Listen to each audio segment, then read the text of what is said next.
It's the taste that knocks them off their feet. I mean, you have Captain Crunch, you have the Trix Rabbit.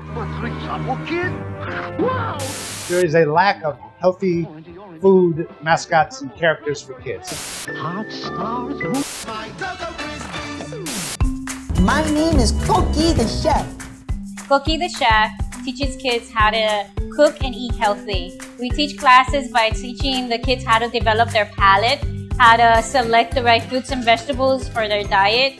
What we found is that if a parent says, eat your broccoli, they might not do it, but if they touch the broccoli, cut the broccoli themselves, taste it with their chef's hats on, their knives, and they're like really engaged in the process, they're more likely to try it and hopefully enjoy it.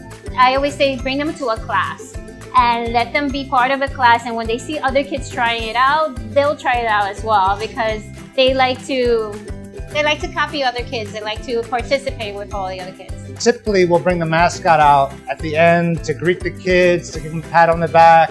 They all run up and give Coqui a big hug. It's a lot of fun. And it's just a way of connecting with the kids.